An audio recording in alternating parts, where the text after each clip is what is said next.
is I'm going to just do a short reading. I may actually read this twice because it's just so beautiful. A book called Inner Bridges by Fritz Frederick Smith. It's on my recommended reading list. This is just a very, very beautiful, deep, sort of internal study of the body at the level of vibration and its interconnectedness. So I'm just going to read something short from this, which is something that I talk about quite a bit, but doesn't often, not as eloquent as Fritz Frederick talks about it. Good. So just sit, relax, see if you can elongate your spine and relax your shoulders. And if you haven't already, if you haven't today, just take a moment to just acknowledge your breathing. Just the aliveness and the beauty and the depth of the breath and how incredibly intelligent and important it is to us.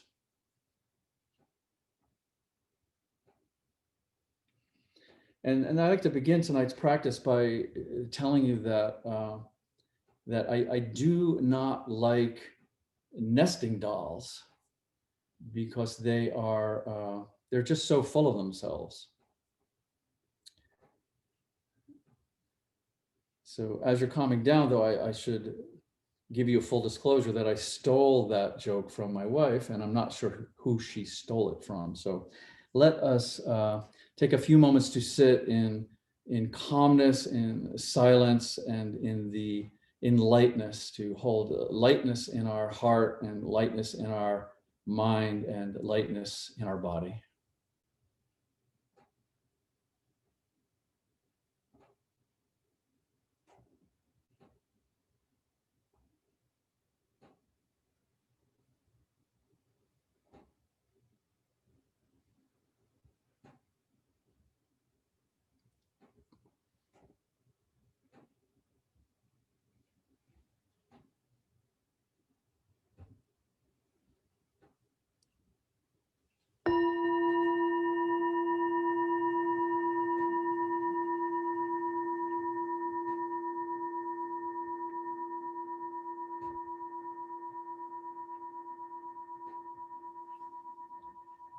Now yoga, the exquisite examination of our essence.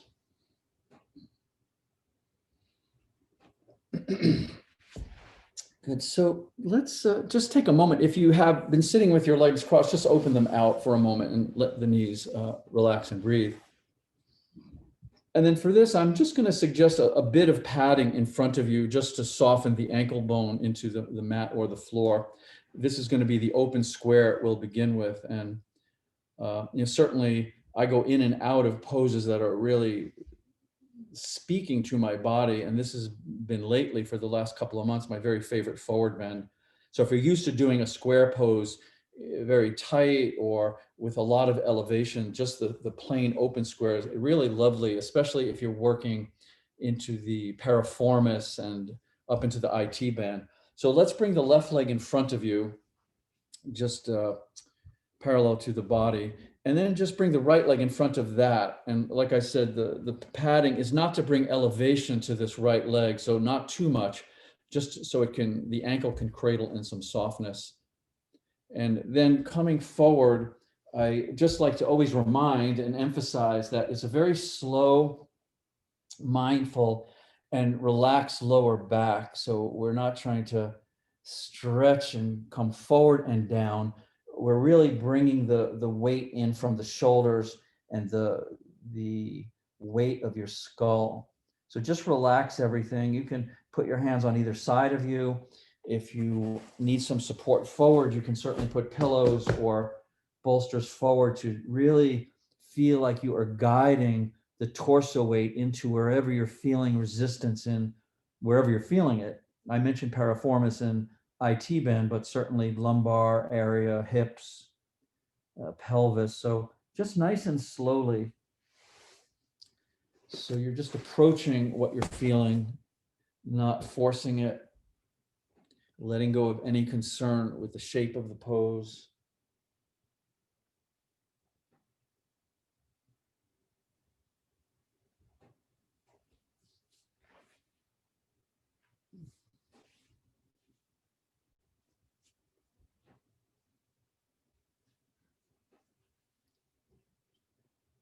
And it is a lovely thing to bring attention to your breathing, to bring a sense of presence to your breathing without any structure.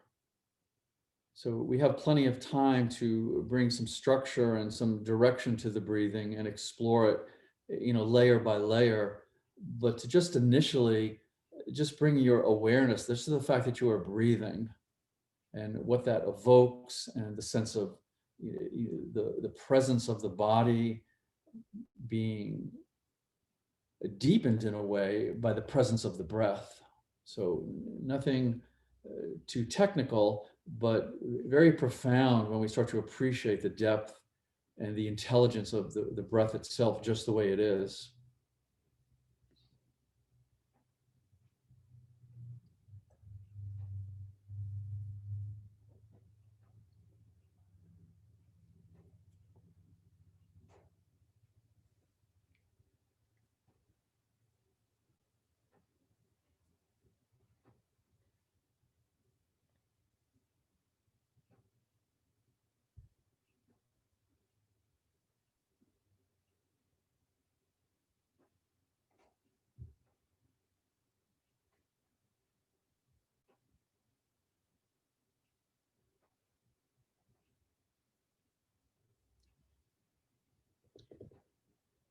And so as we're just settling in and as we're just sinking in, let me say something about the amount of intensity that we want to apply, because this is such an open-ended question, and it's so incredibly personal to each person. There's no way to really answer this in a global way, but it's so important, because if we're backed off to the point where not much is happening, almost no intensity, then the mind will just wander and we'll just practice in distraction. If the intensity is too intense, then that in itself becomes a distraction, and it also becomes unsafe. So the optimum degree of intensity is the amount of intensity that elicits your full attention. So this is so beautiful, and this is quite a study. This is, again, very personal and individual. So the amount of intensity that you're applying with the structure of the pose, with the weight of the body, is contingent upon your ability to pay attention to what you're experiencing. So use that as a guideline to either sink in a little bit deeper, surrender, relax, let go, or back off and withdraw a bit and give the body some space. So we use this idea of being present with, paying attention to whatever is being evoked at the level of sensation as fully as we can. And then the intensity then is the sort of gauge of more or less or just right.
So let's roll up and emerge very slowly.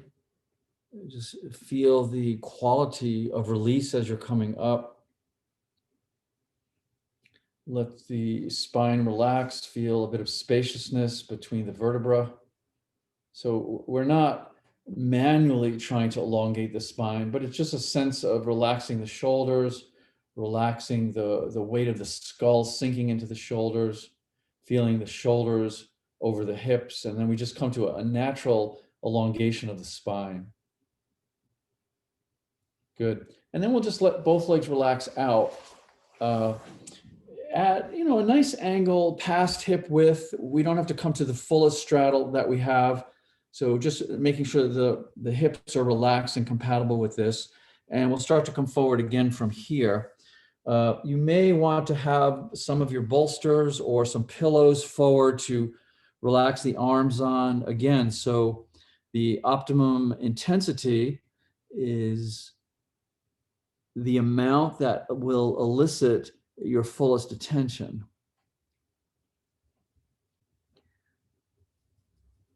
And ideally, this is a place where you're certainly feeling, layers of resistance and discomfort, but there's really no effort. So if effort starts to be triggered or evoked and we start to get into a bit of a mental or physical struggle, that's not optimum. You want to back out a little bit and you want to find that place where you're certainly feeling, you're aware of the resistance of the body, but it's for the most part effortless. And certainly this is, not 100% true. Sometimes we go in and out of that, but I think you know what I mean. We're not wanting to struggle or push or press or make anything happen, but feel this full body immersion into relaxation and just the sensitivity of your body.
The opening sutra that the yoga, this exquisite examination of your essence, this is an open-ended invitation of yoga. And it's very interesting because often we can approach our yoga or the individual asana with an intention that we are exploring the body, we're exploring the mind. And certainly this is valid. The power of the relaxation, however, is that the more we relax, first of all, the boundary between body and mind and heart become very vague. And we then give ourselves this permission, and actually it happens very naturally through the power itself of the relaxation, that we're in this open space of essence, knowing ourselves at this very core level. And the more we relax at that level, this is the meaning of the sutra. We're exploring ourselves really beyond the boundary of these definitions that we typically hold of body, mind, heart. And the doorway to this exploration, it's not intellectual. It is just a gentle, sensitive, authentic, relaxing.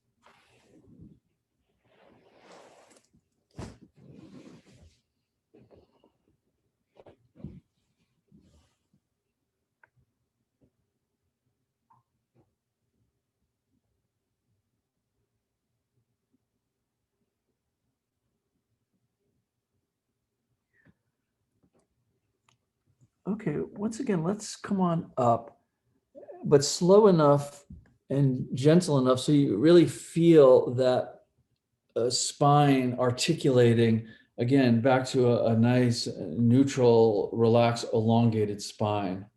So we're getting increasingly sensitive to this movement of the body, internal and external. And then let's take that right leg and bring it close into us.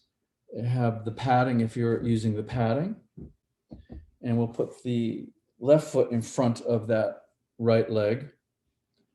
Prepare to relax. Really feel the weight of the skull. Relax the lumbar area. Try to unengage any muscular tension. Support yourself coming forward. And we'll settle into this forward bend.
And so much of the slow practice, the slowing down, the quieting, having this luxurious amount of time in the posture, this is so important to reacquaint ourselves with really feeling, genuinely and directly feeling, and being able to continually, not just when we're in a posture, but throughout our life, be able to make a distinction between when we are feeling our body, feeling our emotions, and thinking about our body, thinking about our emotions. This is why the amount of intensity is so unique to you, because there's a place where if we can stay present, that the intensity, the discomfort will then evoke many things. No need to even name them. And if it's too much, the mind will then protect us and superimpose a diagnosis or a theory or something to not have to feel, but to think about the body, think about the sensation. Same thing if it's not enough, the mind will just slip into these these sort of spider webby, vague distractions. So we want to feel that we're in a very intimate relationship with the felt sense, the somatic intelligence of the body that we're feeling. And then this feeling presence then can inform us. Then we're in a relationship with direct experience, not a story about that experience.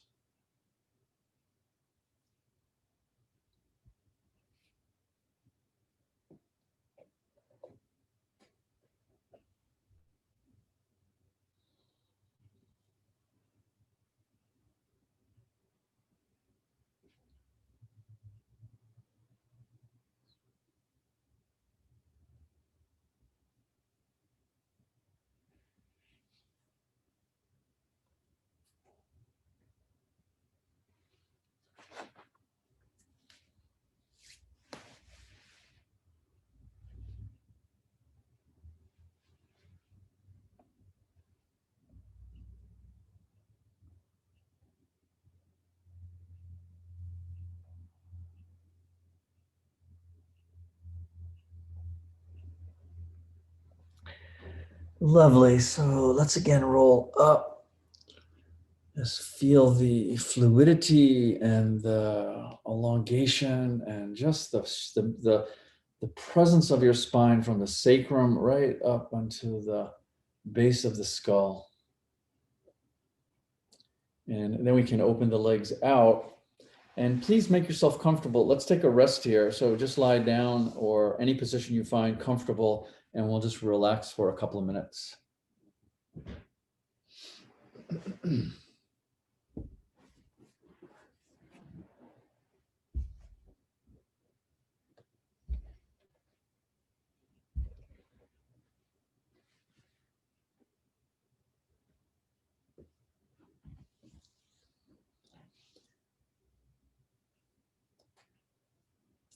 Another value in bringing your attention to your breath just the way it is to start to feel directly that the breath is not a separate mechanism. So often when we're out and about, we have awareness of the body, but then we have these layers of activities, whether they're physical activities or mental activities, and the breath just becomes very mechanical. The breath seems very separate. But the truth is, the breath is in no way separate from any process of your body, from your mind, from your cells. So we want to bring it closer in so we feel the inseparability of body and breath, of mind and breath, of heart and breath.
Okay, so let's find your way up, and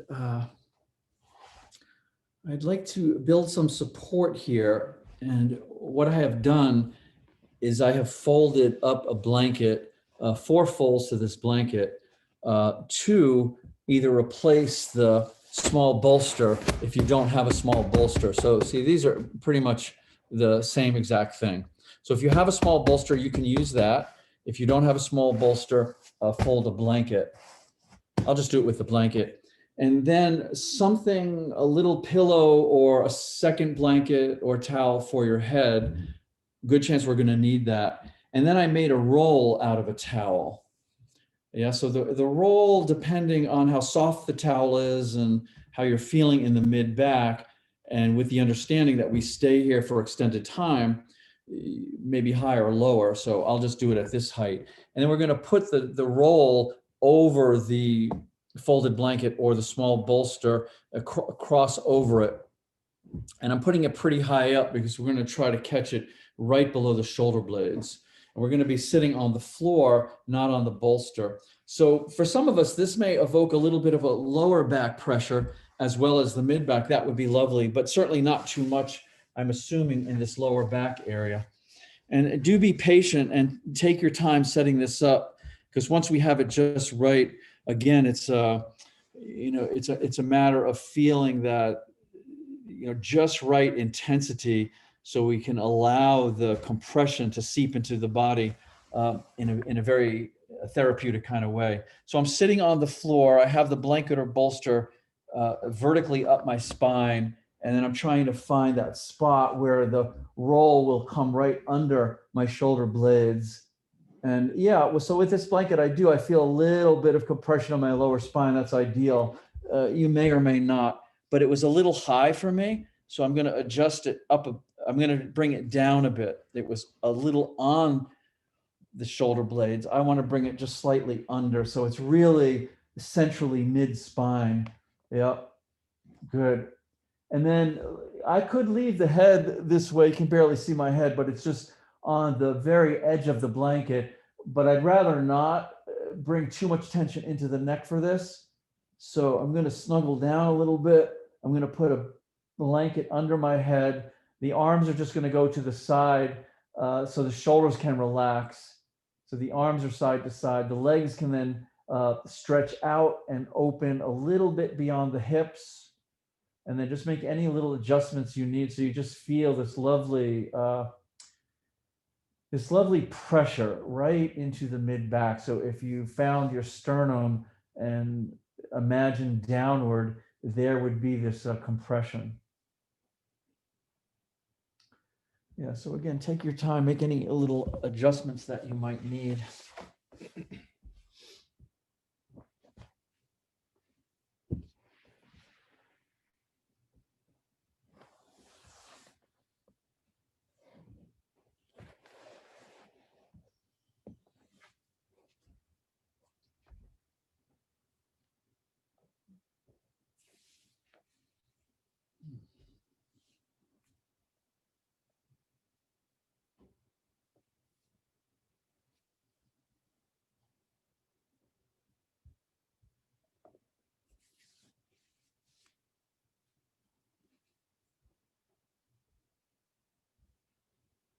And breathe, feel, relax. It's really that simple. And then anything that I say is really not for you to listen to. It's not informational. It's transformational in that the body will then, yes or no, resonate to something I say. If it doesn't, we just let it go. If it does, there's nothing to do with it except to allow it in and let the body metabolize it, and the insights or the alignments, the healing just happen at that level.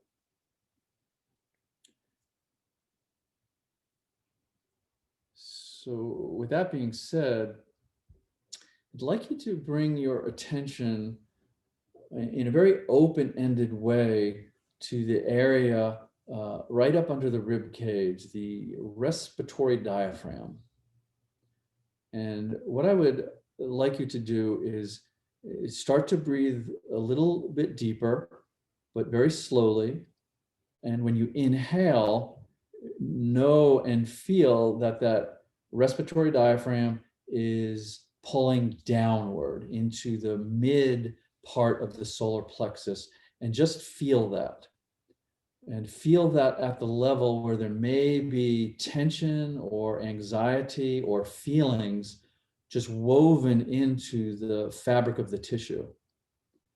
And then on the exhalation, feel and know that that respiratory diaphragm is pushing upward a bit into the upper chest, specifically into the pericardium of the heart, the fascial matrix of the heart.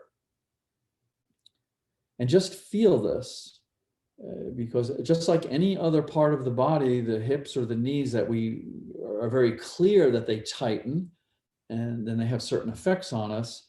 When this area of the body tightens, it holds us in tension patterns that are very challenging to get to.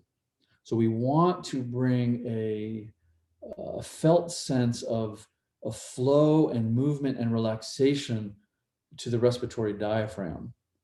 So don't do this aggressively, don't do this with anything in mind, but just for the next, let's say the next dozen breaths, inhale and feel that mid solar plexus area and just be very interested if there's tension there. And on the exhalation, the respiratory diaphragm floating upward into the area of the chest and the heart, and feel if there's any tension there. Don't label the tension, define it. Don't try to push it away or fix it. Just simply feel it.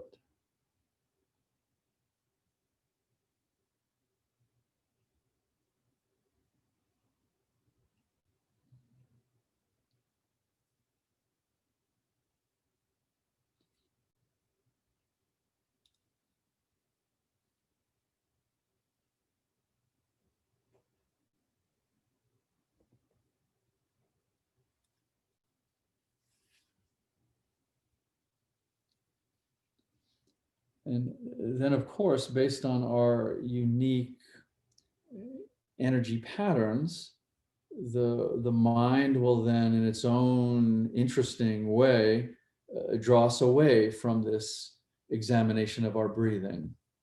So we just observe that. That's part of our overall complex energy pattern. And we come back to the intention of slowly and deeply just bringing the breath to this area of the body that is so so valuable to free up and relax.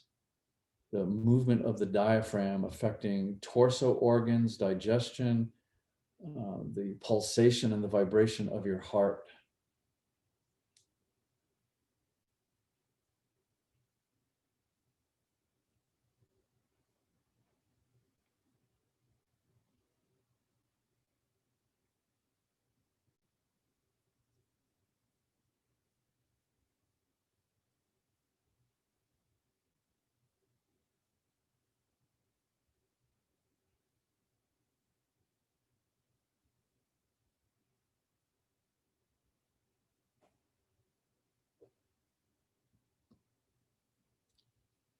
And if you begin to turn this into an exercise or a technique, slip a little bit below that and approach this as a sensitivity and a subtlety. Just allow all of your needs to get it right. Let that just be absorbed into the breath itself and just feel. Again, the body and breath are one thing, they're not separable. So we're really what we're doing is we're inhaling and allowing any tension in the mid torso just to be absorbed into the breath. And we're exhaling and allowing any tension in the upper chest just to be absorbed into the breath.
And then we can move our attention a little bit closer on the exhale into that place of the heart. So I mentioned the pericardium, which is a fascial matrix of living liquid crystal. So the muscle of the heart is pulsating, the pericardium is holding that heart in place. And as we know of the nature of the fascia, it has the capacity to tighten. So as you are breathing, just see if you can intuitively feel into this heart place, into this pulsation, any tightness that you might feel.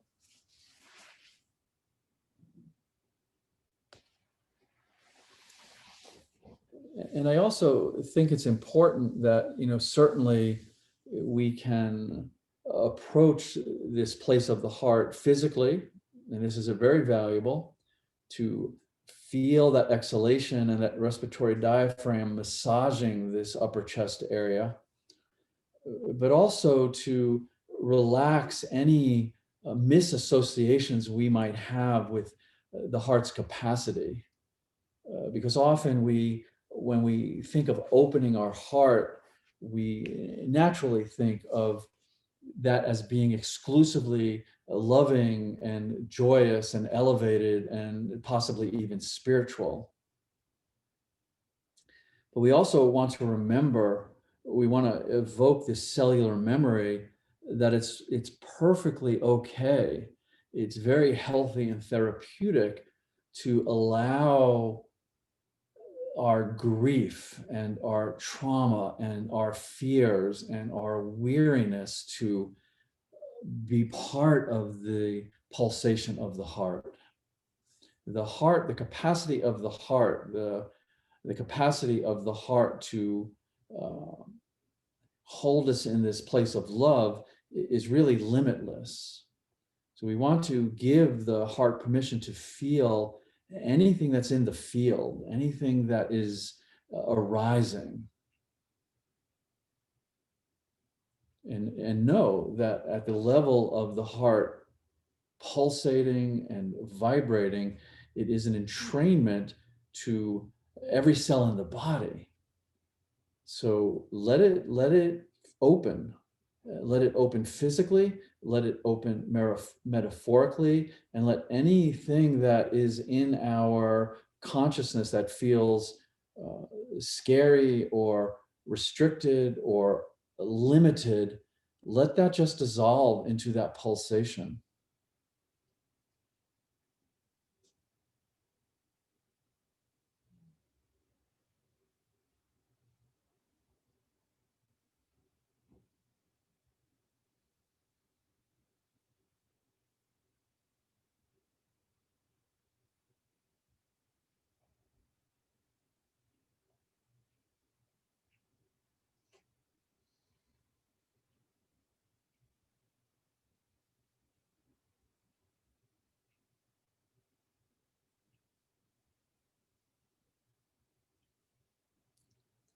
And very often we have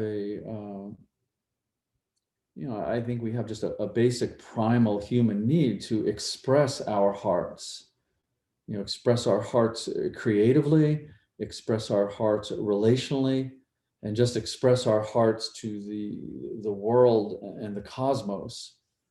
But if we cannot feel our heart, we are going to be very limited in expressing our heart.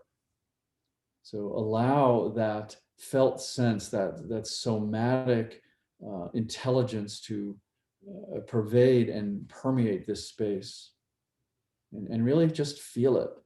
Breathe into it, expand it, feel it. Lean into any tightness, any restriction, any fear, any anxiety. Just lean into it, trust it.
Good. So very slowly, try to enjoy coming out of this with all the little nooks and crannies that have been receiving this compression.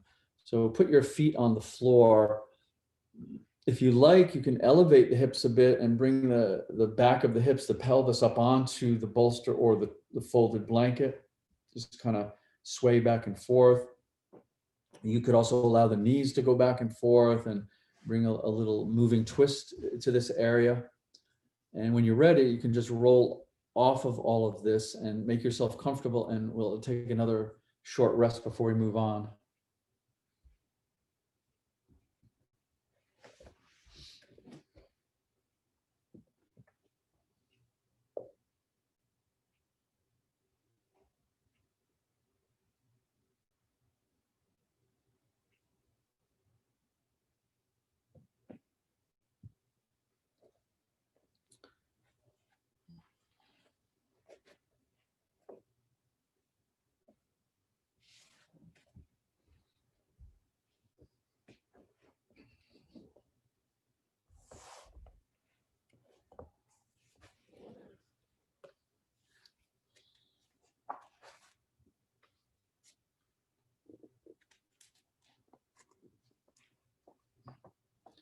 And again, I'm going to share this reading from Fritz Frederick.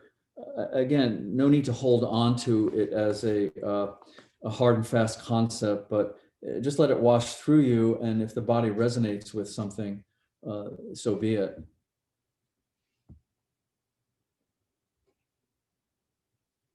Assessment of the background field of energy. Underlying the organized energy fields through the bone, in the soft tissue, and beneath the skin is the background energy field of the body. This field permeates the body at all levels and extends beyond the physical limits into the surrounding space. The vibrations in this field represent part of the background music of an individual. The vibration and movement within this media resonate with our internal and external environments, to our emotions, thoughts, and moods. It is sensitive to the needs, actions, and stance of our body, mind, spirit. All of these influences are the normal, everyday changes, and in the well-functioning system, the background energy fields move with this fluctuation, absorbing and releasing the vibrations and movements with equal ease. These events are not imprinted on the field beyond the moment of influence.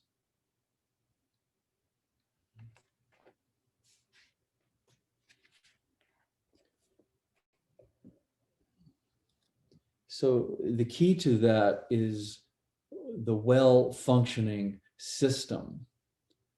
So what he's saying, and this is the primary exploration of this slow fascial practice, is that beyond, within, permeating, saturating every function of our body, our bones, our cells, our soft tissue, is this energy field. And when the system is functioning well, it has this natural capacity to absorb elements of the external and internal environment, but then release them. This is in yoga what we would call flow. So energy, light, love, trauma resistance in, and energy, light, love, trauma resistance out. So that's in a well-functioning system. When the system starts to dehydrate, when the system starts to absorb blockages, then this field, this inner music, it gets congested, it gets blocked, it gets restricted. And the way then the body will give us signals is through discomfort and pain, saying this energy field is beginning to get a bit congested here, a bit blocked here, a bit dense here. Please bring care and attention to this area so we can keep this field flowing. And I particularly love what he's bringing to our attention, that this internal energy field is also expressing itself out into the environment. And this is how, when we come upon external energy, can feel very contracting and maybe fearful and not so comfortable, or it can feel very inviting and open and loving. The body knows at that level because it's vibrating, it's a field. And this is primarily what we're exploring. We're exploring, where does this field feel open and healthy and receptive, and where does my field feel a bit restricted? And the physical postures are merely, yes, certainly physically into the bones and the joints and these fascial tightenings, but this is only dancing on the surface. The reality is we're opening up these channels to feel this energy field and just let it do what it does. It's not a conscious thing. The field is intelligent.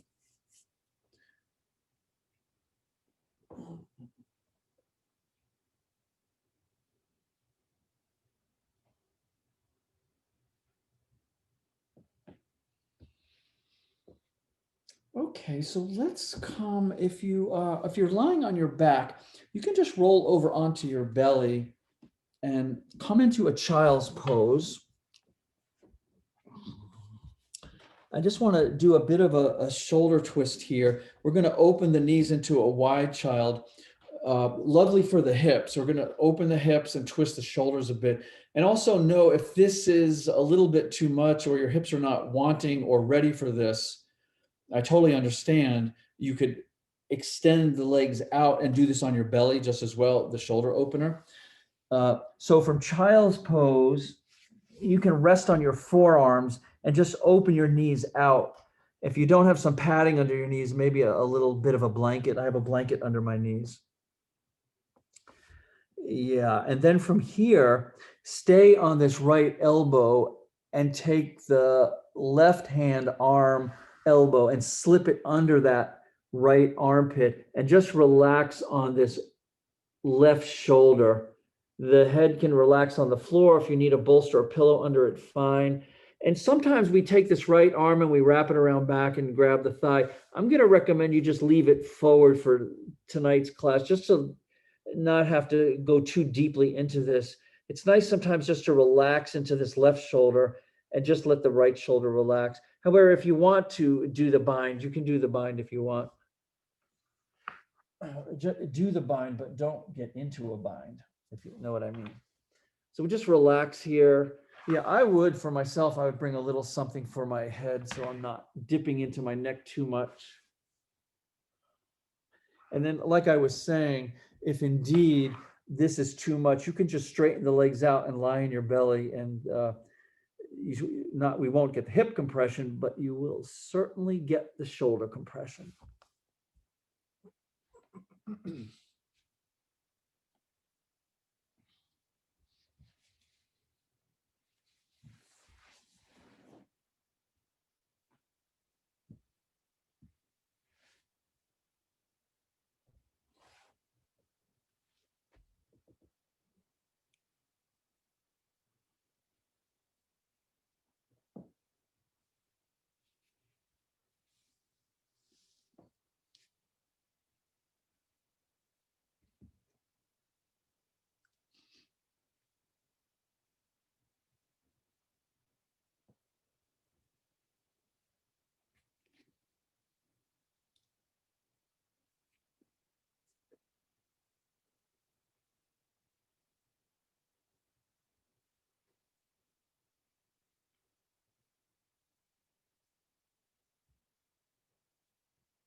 Basically what happens is that these imprints into this field, often as children, we're not taught how to release them if they're very deep. traumas, physical, emotional traumas. So they accumulate. They accumulate into pockets of density and blockages. So in a way, what we're doing is we're relearning how to release these long-held imprints. This is basically just a way we get out of balance. So at some level, it becomes very intuitive how to feel the field and how to intuit where the imbalance is, and then what we actually need. And what we're really working on here is compressing into these resistances and these densities and these imbalances, and then the releases. The compression brings us into feeling them, not moving away from them, and the release allows release. It physically and energetically starts to open the system so it's flowing more freely, and we have more access to the field.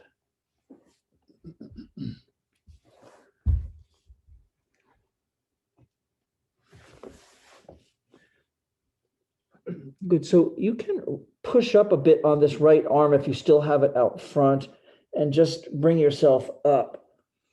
And then what I would like to do is come to the forearms. And I'm going to invite you to do something a little bit different with the arms for this backward bend. So we have the legs. You can just leave the legs about hip width distance. We're going to do something different there as well. But just come to the forearms. And you could stay here if you'd like with the elbows under the shoulders. Or if you'd like, you can bring one arm to the right arm over to the left and the left arm over to the right. So basically, I'm crossing at the elbows here. So both forearms are on the floor. My right hand is pointing to the left. My left hand is pointing to the right. So I'm kind of binding up the shoulders a bit. And then what I'm going to suggest you do, so I'm taking just a perfectly simple pose. I'm making it all fukuki here, but that's okay. So we're bending at the elbows for the arms. And then if you would like, as we settle into this backward bend here, you can just keep the upper body where it is and walk the tops of the feet over to the left. So we're creating a little lateral flexion in well, just wherever you're feeling it, but I'm feeling it in right hip, right psoas, and many, many little places as well. So don't force it. I'm just walking both feet over to the left, maintaining the upper body right where it is. And then let the head be free. So if you need to relax it down or bring it back and forth, if you find a place of stillness you enjoy, you can keep it there for a while. Obviously, some muscular energy here, so we're not going to hold this too long. But it's very, very beneficial to keep exploring, coming into the body in very unfamiliar ways.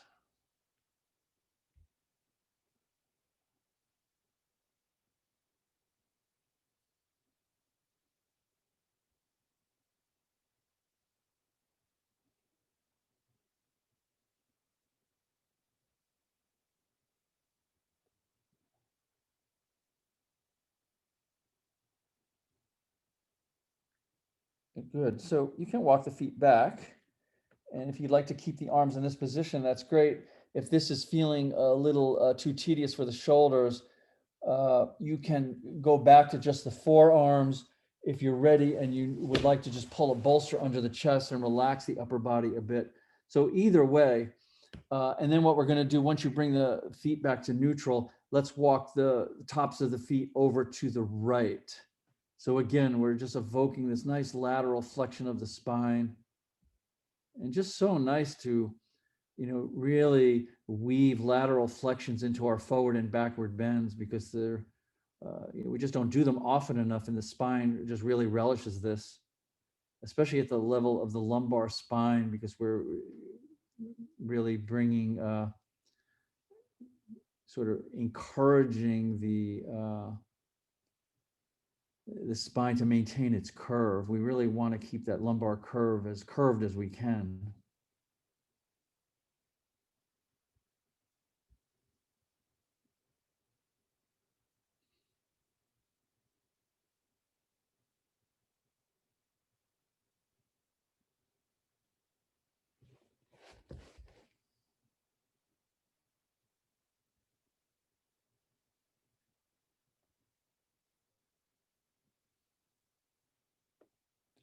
sometimes it's nice if you are looking down, dropping the head just a bit, just bringing left ear to left shoulder, right ear to right shoulder, and you can just feel, it's really quite instructive to feel the connection between the upper spine and the lower spine and everything in between. It's so easy to forget that this is just a an instrument of just such incredible intelligence and beauty, and that it's just one piece. It's just a marvel, really. It's a marvel and a mystery and a blessing that we have such an amazing part of our body. So just to ease into it and feel it and appreciate that it's articulating, it's connected.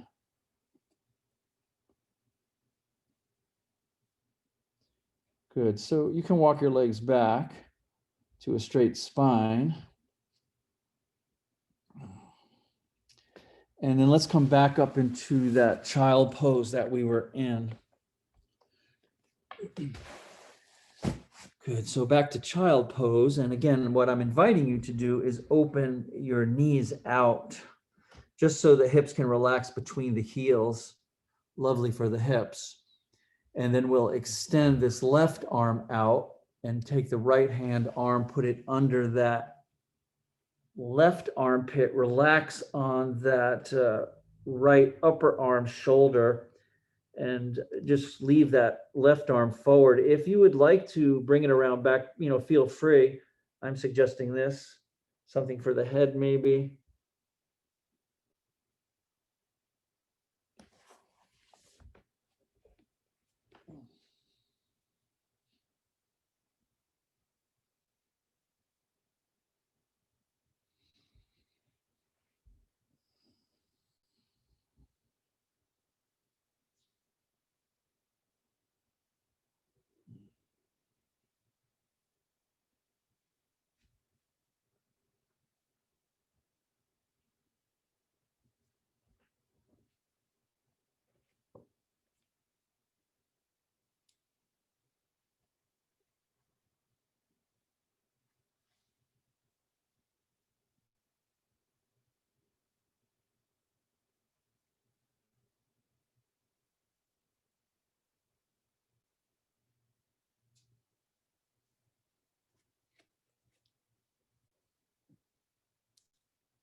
So I also love that he's calling this field, this background field, organized.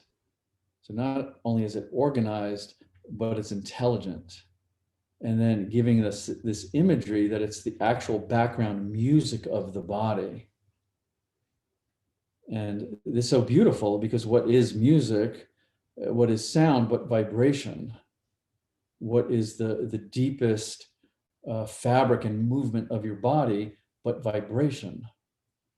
So when that is in harmony, the body, the mind, the system, the energy are all in this state of flow.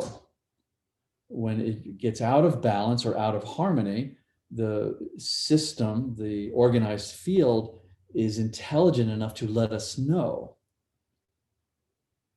So this is when we get signals of discomfort. This is what we get signals of anxiety, fear. This is just the presence of the life force, the presence of the organized field, giving us a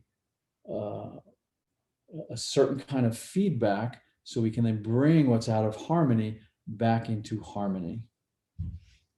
It's so incredibly beautiful because at that level of understanding, when we start to awaken to this intelligence, there's nothing wrong and we cannot make a mistake.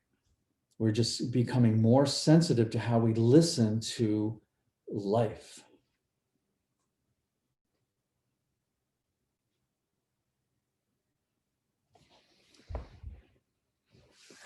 Okay, so let's support yourself with this left arm.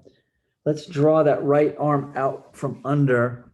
If you have the knees nice and wide, just walk them back. I wouldn't slide them back. I would just walk them back carefully to child's pose. And then you can either come into a comfortable child's pose if you'd like to rest here, or at some point we want to release the knees. So you want to stretch out, turn over, and relax on your back.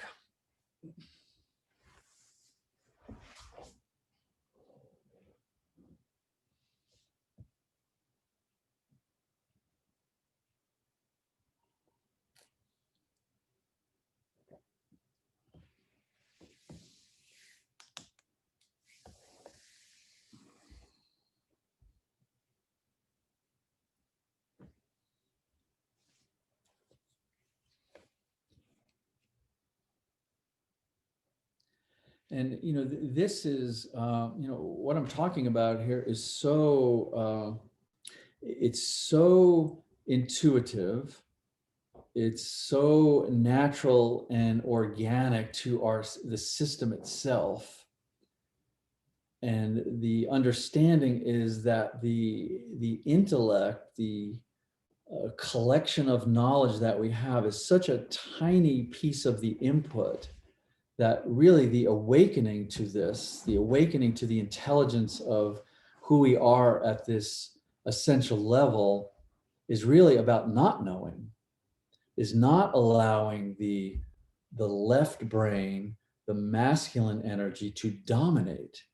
It's allowing that part of us to just relax and play. It's a very important but small part, and allow all of these other parts, all of the blossoming and the intuitive intelligence of the right hemisphere, the feminine, to come into a very beautiful and natural balance. So the awakening, our awakening, is really not knowing.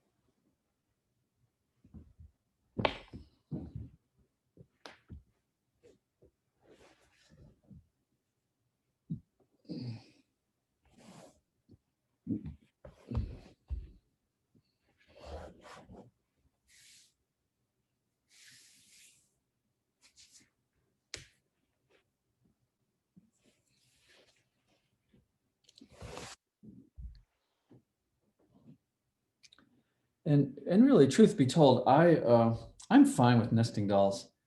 I know people that are full of themselves, and I still like them. So, yeah, nesting dolls they're cool.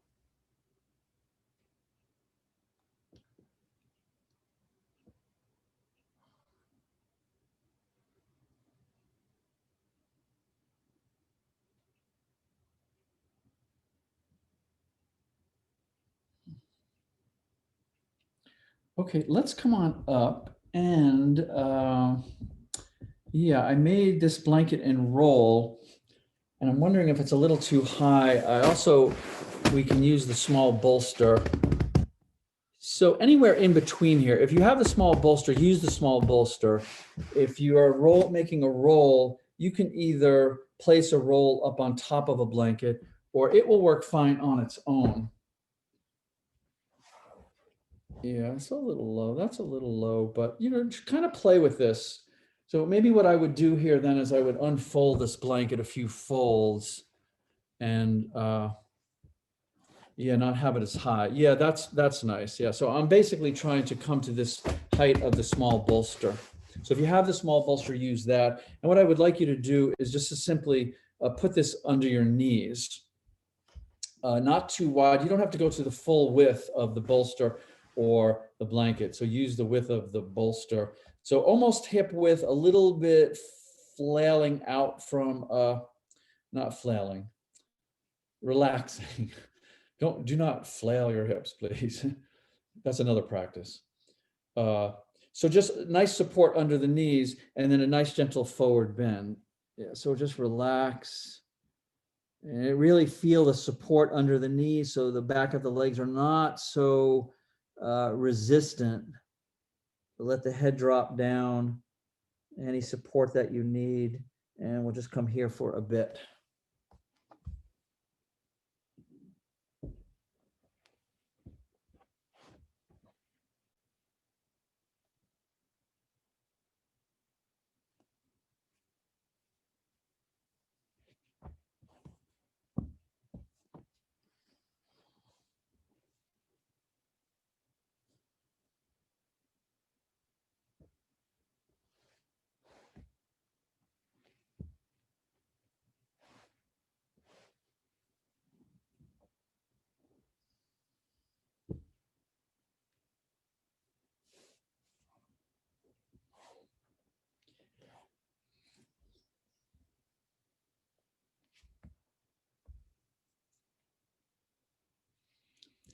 What's really interesting when we are, invited to, um, open up this space of not knowing, is that most of us have habits. The habits of the mind are very strong, and the mind wants to help you figure this out. It wants to be part of it. But the mind has no idea what not knowing is. The mind is all about knowing, and it can be very tricky about this. It can be very tricky even to evoke very esoteric spiritual practices to try to help you get to not knowing. But for genuine not knowing, we just let go of that. We just let go of that habit of the mind that wants to direct and inform and dominate.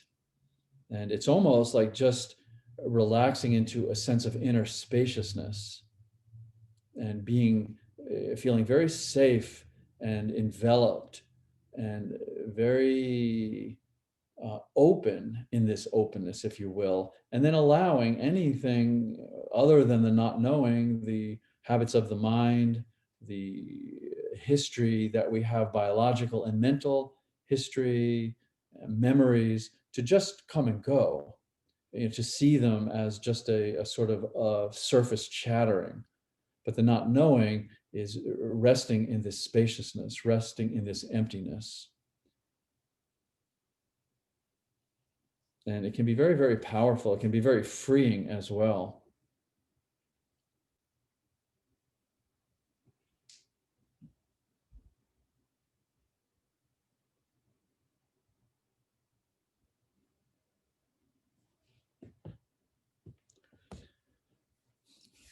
Good. So let's come on up from here. And what I would like to do, again, something a little bit different, and just as always, playing with the different angles of range of motion. So just keep your left leg exactly where it is. Keep the bolstering underneath your knees, and take the right foot and put it up onto whatever you're using, the blanket or the small bolster. So the sole of the foot is right at that left knee. So now we're really angling this leg up, unlike we did earlier with that open square. So if you're not used to this, go forward very slowly and just let yourself relax at that first layer of sensation.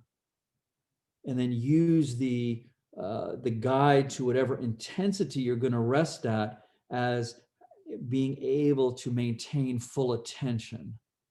So it doesn't matter how deep, it doesn't matter the aesthetic of the posture, it's your capacity to hover, really lean into the intensity with your full attention. And this can change over the minutes of the pose. It can change pose to pose. So let yourself relax into it. Let your head and shoulders relax. And if you are feeling a contraction, a tightness, a discomfort, the piriformis right up into the buttocks, this is very good, because this is very, very good to open this, to release the areas of the leg, the back of the leg, up into the knee. So be gentle. If it feels tight and tentative, really honor that.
and exploring that direct experience, the raw data that you are receiving, the experience that is arising and unfolding moment to moment, needs absolutely no interpretation. The internal narrative is not necessary. Yoga is so much about cultivating a knowing at the non-narrative level, but we don't want to fight with it. We don't want to even engage it. We just want to allow it to be, allow the narrative to be the surface, the chattering and the information and the memories. It's just dancing at the surface. So below the narrative is this field of energy, is this background music of your body, is this aliveness. And to connect with that directly, this is what we're doing. This is profound. This is your most intimate space.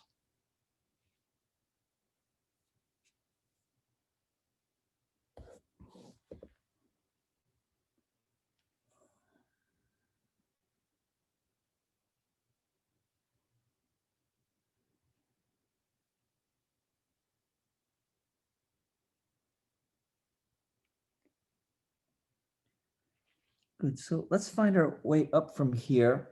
And just make an assessment here. We're going to go to the other side. So you may want to change the height of this. You may want to keep it the same. And I know both sides are going to be different. So based on that, or just based on this was too much intensity or not enough. So make a quick adjustment if you need to. And then we'll keep the right leg extended with the roll under the knee. And we'll bring that left leg up. Yeah. And then again, a nice soft rounded lumbar, relaxed shoulders and upper body, and we'll sink into the other side.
Opening to the receptivity of the qualities of yin is very much about cultivating a very deep sense of patience, an authentic sense of patience.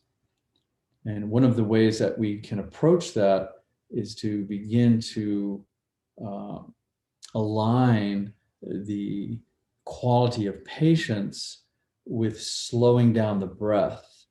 That at some level, really breathing very slowly and patience are the same thing.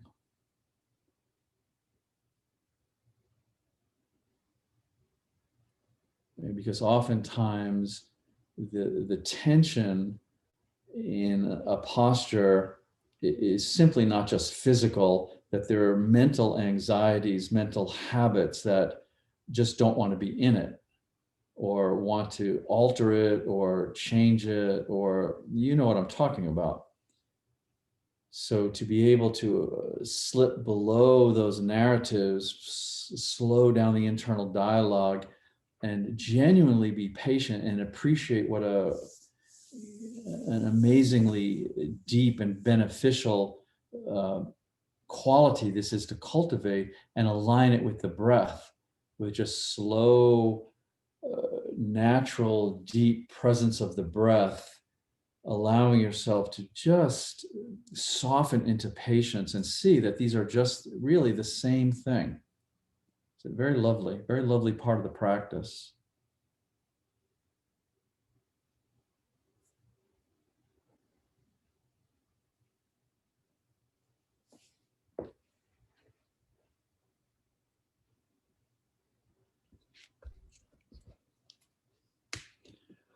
Good. So let's straighten up from here. And let's straighten that right leg out. We're just going to do a bit more.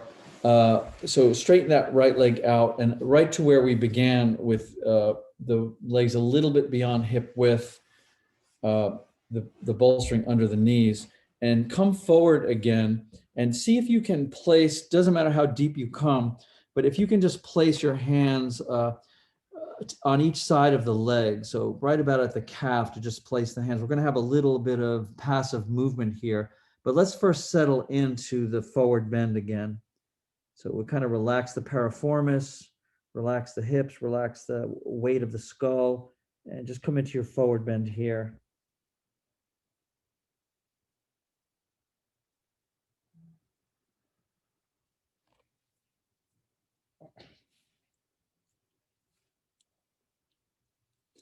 And then what I would like you to notice, if there's any tension initially from the compression of this posture in your belly area, in your digestive area.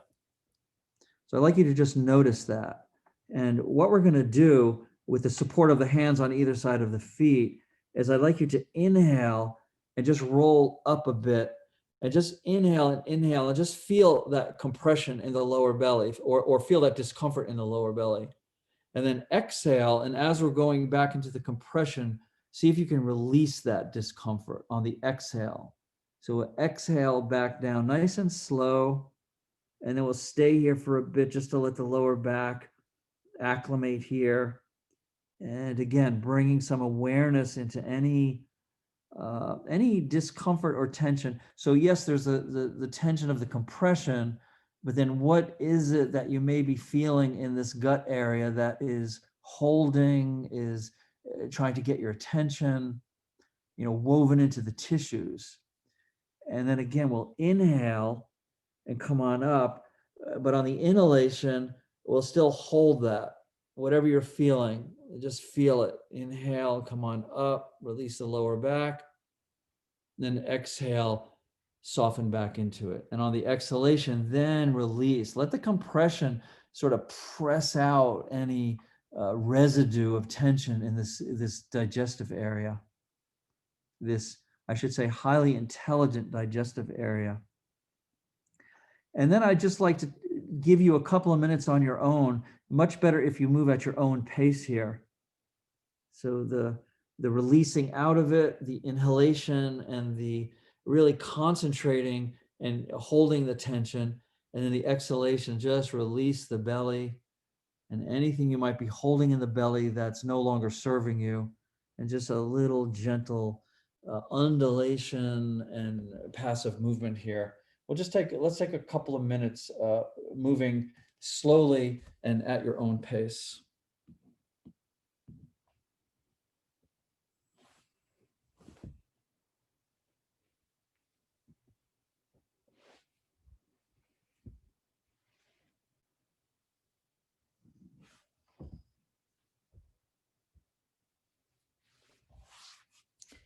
And do try to really stay present with and feel the relationship between the exhalation and the relaxation.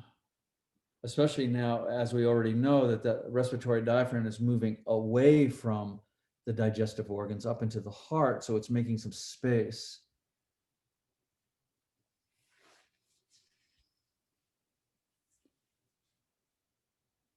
And even when we're compressing, it's really good to connect with how intelligent this area of the body is.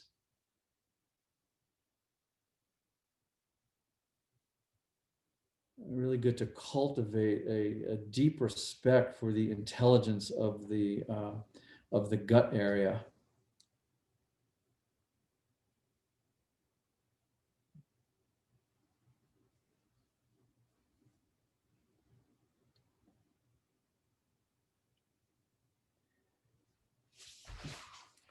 Good. And then the next time you exhale and come down, let's go just back into stillness for a bit. And we'll just relax back into the posture just for a bit more.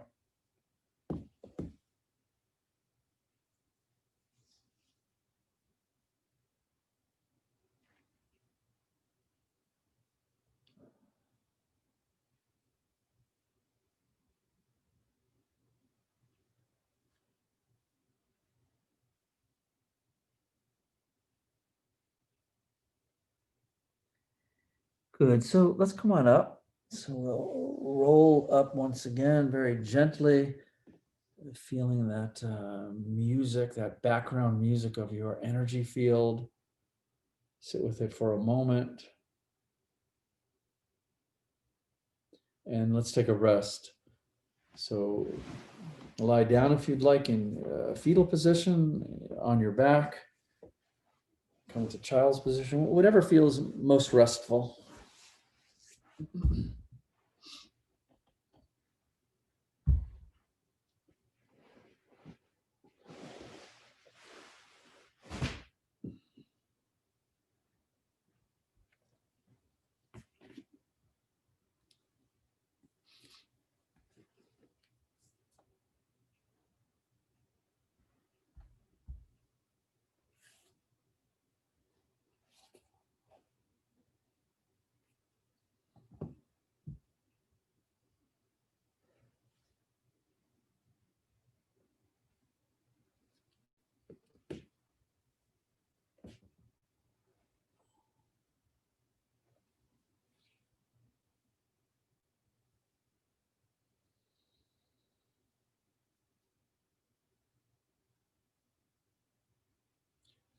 I was mentioning earlier how we can allow the exhale breath and the upward movement of the diaphragm to help you make a visceral connection with the pulsation of the heart.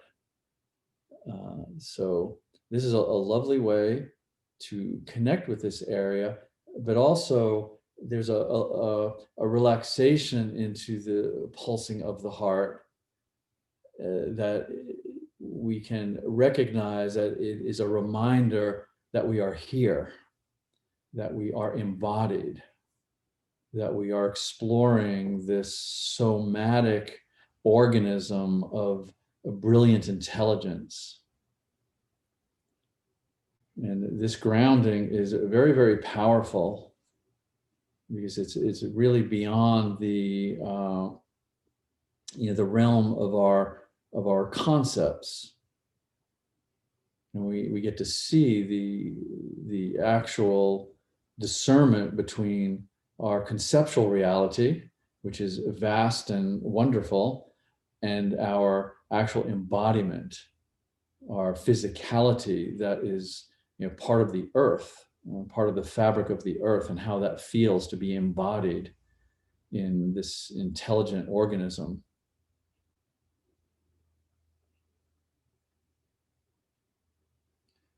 So we ground with that. We ground with the beating of the heart and the reminder that you are indeed right here, right now.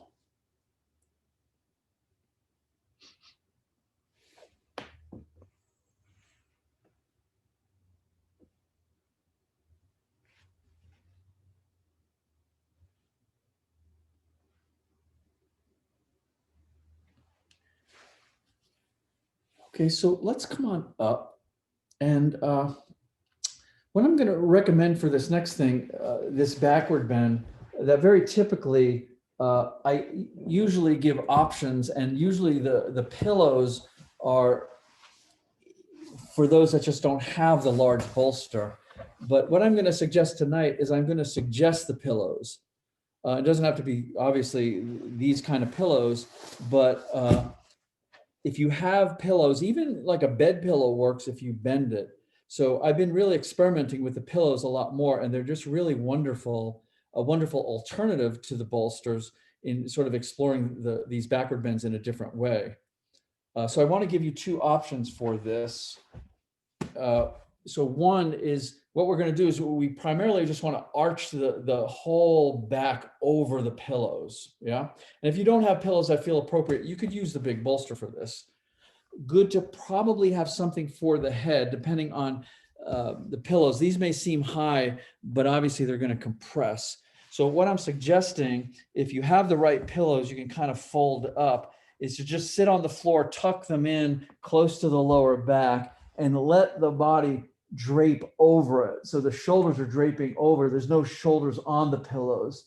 And then I'd want to put something under my head. Yeah, maybe, maybe not. It depends on how you're feeling. I think a little something is good. Readjust, make sure that it's really good in the lower back. It's not straining or unsafe.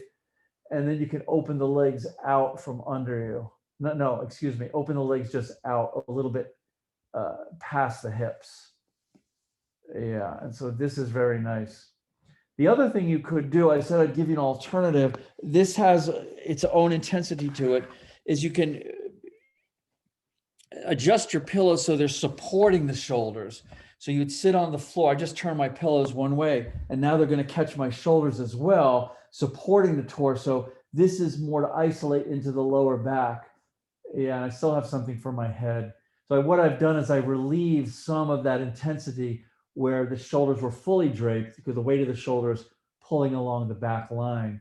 Now I just have the shoulders supported, just a little bit less intensity. Yeah. So either one of those, if you're not or don't have the pillows available, you certainly use the bolster for this.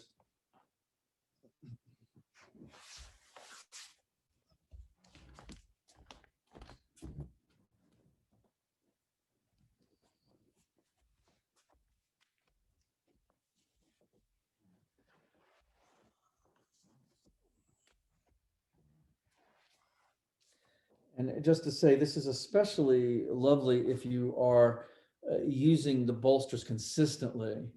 So the body starts to adapt and adjust and come into these patterns. So it's sometimes to mix up these backward bends with just a variety of supports is really important. So that's really what I'm saying. It's just, mix it up a little bit for yourself. Still getting, of course, the benefit of the backward bend, because it's really the time and the stillness that allow the body to receive the compression that's so vital to starting to undo the pathways along the fascial system. So what we use is really secondary to how you're feeling.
subtle rhythms of your mind to relax.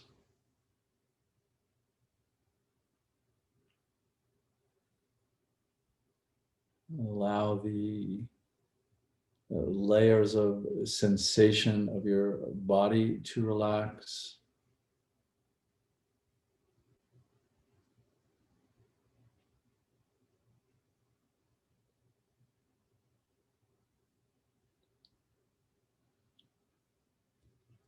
Allow any contractions in your heart to relax.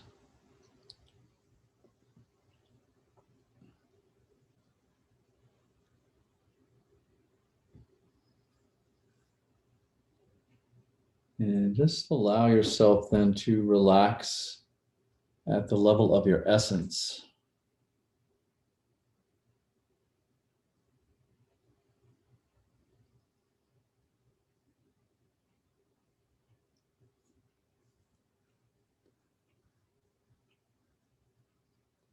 And this is really our yoga. Our yoga is this cultivating, exploring, and relaxing, and really knowing ourself as this essence. And many words we could use for this at the level of our purity of consciousness, our spaciousness of awareness, our divine presence.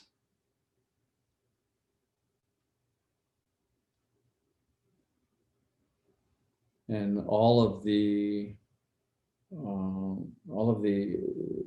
postures and the teachings and the scriptures and the breath work, these are all preparatory to our yoga, which is this discovery of this essence, the discovery of who we really are.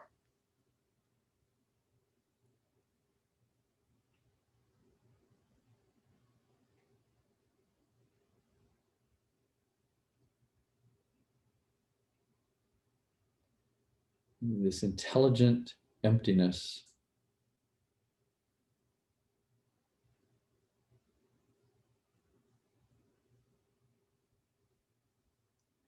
And it's not mysterious, mystical, it's not extraordinary, it's not esoteric.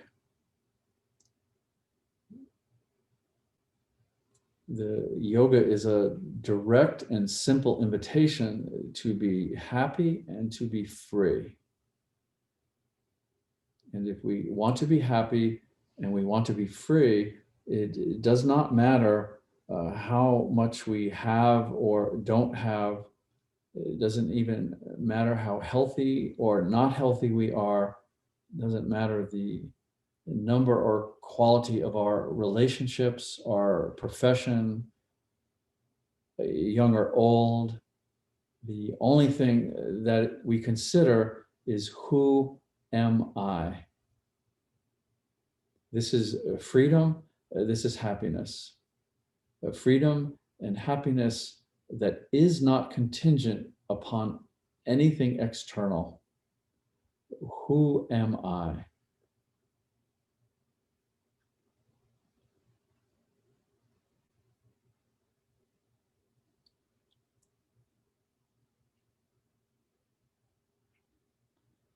So anything that comes into your field of awareness that is changing, that is susceptible to change, allow it to change, but don't identify with it. Allow it to arise and allow it to change. The relaxation, the discovery of this essence, the investigation into this exquisite essence is to rest with what does not change. Your awareness of the changing.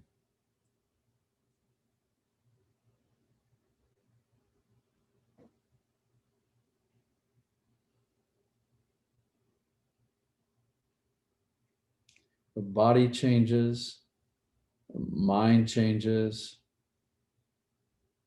All of our orientations change.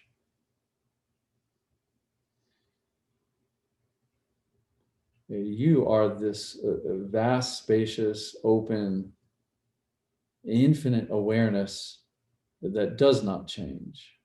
What you're aware of does change. Simple, elegant, beautiful.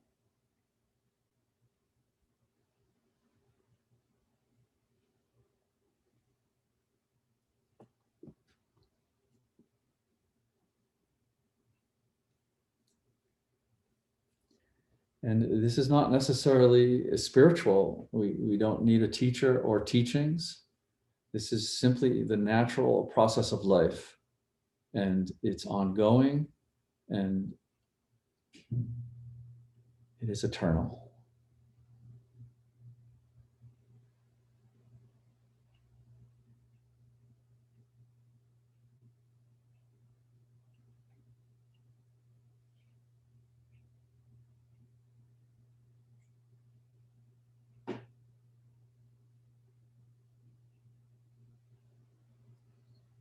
So if you're ready to release, you're invited to stay here longer if you'd like, but if you're ready to release, let's bend the knees and put the feet onto the floor and have whatever movement you feel called to start to release the muscular tension in the back.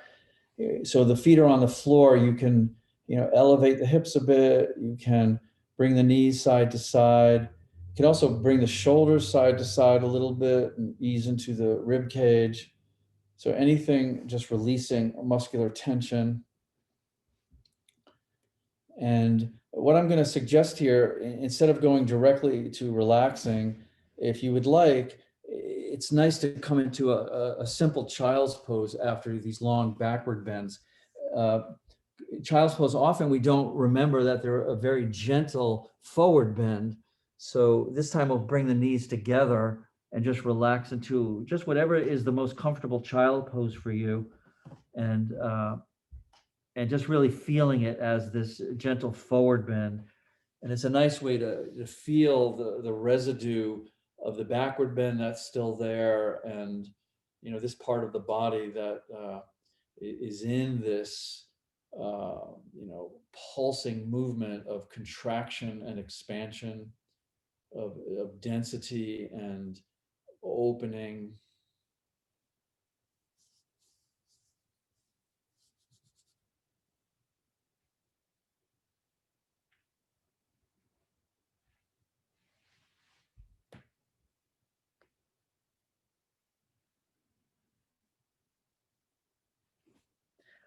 You could even have a little movement here. Sometimes it's very lovely to just bring the hips over each heel a little bit and lean into it nice and slow.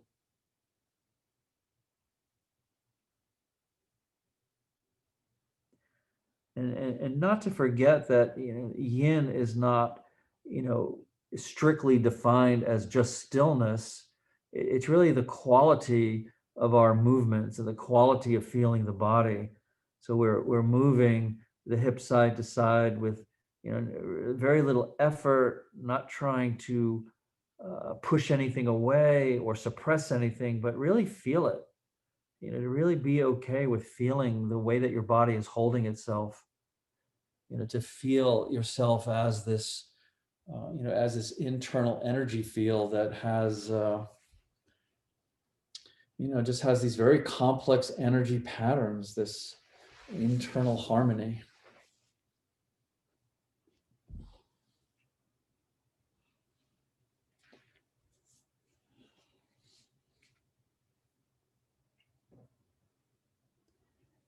And then you can choose to stay, if you're still in the backward bend, you can stay there, obviously. You could stay in the child's pose if you're in that. If you'd like to come into Shavasana, this would be final Shavasana. If you'd like to sit up with me for a few moments and we will close our practice.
And let us be open to this exploration of this exquisite essence of who we are in every small and mundane detail of life unfolding.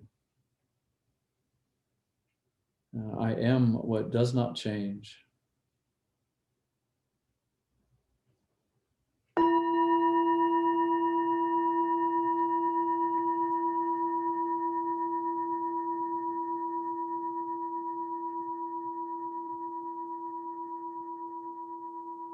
And namaste.